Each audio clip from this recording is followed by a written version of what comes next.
Hi friends, ಇವತ್ತಿನ ವಿಡಿಯೋದಲ್ಲಿ ಕೂಡ ನಾವು ಚರ್ಚಿಸುವುದೇನೆಂದರೆ PM ಕಿಸಾನ್ 18ನೇ ಕಂತಿನ ಹಣ ಯಾರಿಗೆಲ್ಲ ಬಂದಿದೆ, ಯಾರಿಗೆಲ್ಲ ಬರಲಿಲ್ಲ, ಅದರ ಬಗ್ಗೆ ಬರದಿದ್ದರೆ ನಾವು ಏನು ಮಾಡಬೇಕು, ಅದರ ಬಗ್ಗೆ ಇವತ್ತಿನ ವಿಡಿಯೋದಲ್ಲಿ ನಾವು ಚರ್ಚಿಸಲಿದ್ದೇವೆ. ಅದಕ್ಕಿಂತ ಮೊದಲು ಯಾರ್ಯಾರು ಸಬ್ಸ್ಕ್ರೈಬ್ ಮಾಡ್ಕೊಂಡು ದಯವಿಟ್ಟು ಸಬ್ಸ್ಕ್ರೈಬ್ ಮಾಡ್ಕೊಳ್ಳಿ. ಹಾಗೆ ವಿಡಿಯೋ ಇಷ್ಟವಾದರೆ ಪ್ಲೀಸ್ ಲೈಕ್ ಕೂಡ ಮಾಡಿ ಫ್ರೆಂಡ್ಸ್. ಬನ್ನಿ ಹಾಗಾದರೆ ನಾವು ವಿಡಿಯೋನ ಸ್ಟಾರ್ಟ್ ಮಾಡೋಣ. PM ಕಿಸಾನ್ನ 18ನೇ ಕಂತಿನ ಹಣ ಕೆಲವು ರೈತ ಬಂದವರಿಗೆ ಇವತ್ತು ಕೂಡ ಡಿಪಾಸಿಟ್ ಆಗಿದೆ. ಅದರ ಮೆಸೇಜ್ ಇವತ್ತು ಕೂಡ ಬಂದಿದೆ. ಅಂದರೆ ಇನ್ನೂ ಕೆಲವರಿಗೆ ಬಂದಿಲ್ಲ. ಅಂದರೆ ಕಾರಣವೇನೆಂದರೆ ಇದು ಟೋಟಲ್ ನಿನ್ನೆ 9.4 ಕೋಟಿ ಜನರಿಗೆ ಮೋದಿಯವರು ರಿಮೋಟನ್ನು ಒತ್ತಿ ಹಣವನ್ನು ಬಿಡುಗಡೆ ಮಾಡಿದ್ದಾರೆ.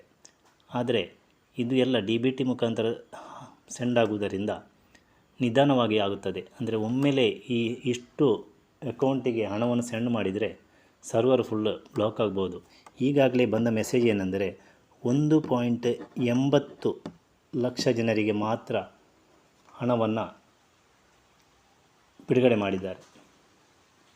ಅಂದರೆ ಎಲ್ಲ ದುಡ್ಡನ್ನು ಒಮ್ಮೆಲೇ ಅವರು ಸೆಂಡ್ ಮಾಡಿಲ್ಲ, ಹೇಳೋದು ಮಾತ್ರ, ಆದರೆ ಸೆಂಡ್ ಮಾಡಲಿಲ್ಲ. ಇನ್ನೂ 7.24 ಲಕ್ಷ ಜನರಿಗೆ ಇನ್ನೂ ಕೂಡ ಇದು ಸೆಂಡ್ ಮಾಡಲಿಕ್ಕೆ ಬಾಕಿ ಇದೆ.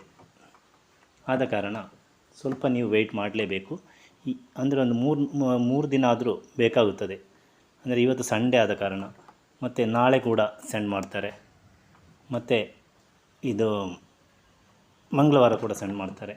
ಹೀಗೆ ಒಂದು 2-3 ದಿನದಲ್ಲಿ ನಿಮ್ಮ ಎಲ್ಲ ಅಕೌಂಟಿಗೆ ಈ ಹಣ ಕ್ರೆಡಿಟ್ ಆಗುತ್ತದೆ.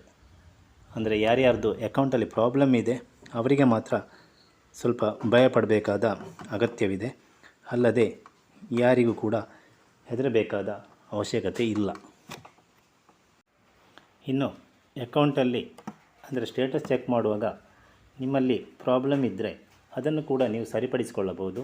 ಸರಿಪಡಿಸಿಕೊಂಡರೆ ನಿಮಗೆ ಹತ್ತಿರದ ದಿನಗಳಲ್ಲಿ ಈ ದುಡ್ಡನ್ನು ಅವರು ಸೆಂಡ್ ಮಾಡ್ತಾರೆ.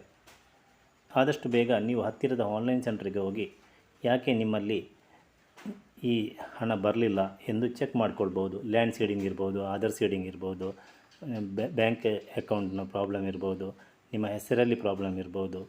ಅಂದರೆ ನಮ್ಮ ಚಾನಲಲ್ಲಿ ನಿಮಗೆ ಬೇಕಾದ ವಿಡಿಯೋಗಳನ್ನು ಹಾಕಿದ್ದೇವೆ, ಅದನ್ನೊಮ್ಮೆ ಚೆಕ್ ಮಾಡಿಕೊಳ್ಳಿ ಎನ್ನುತ್ತಾ ಈ ವಿಡಿಯೋವನ್ನು ಕೊನೆಗೊಳಿಸ್ತಾ ಇದ್ದೇನೆ. ವಿಡಿಯೋ ಇಷ್ಟವಾದರೆ ಪ್ಲೀಸ್ ಲೈಕ್ ಮಾಡಿ, ಶೇರ್ ಮಾಡಿ ಮತ್ತು ಸಬ್ಸ್ಕ್ರೈಬ್ ಕೂಡ ಮಾಡಿ friends. Thank you. Bye see you.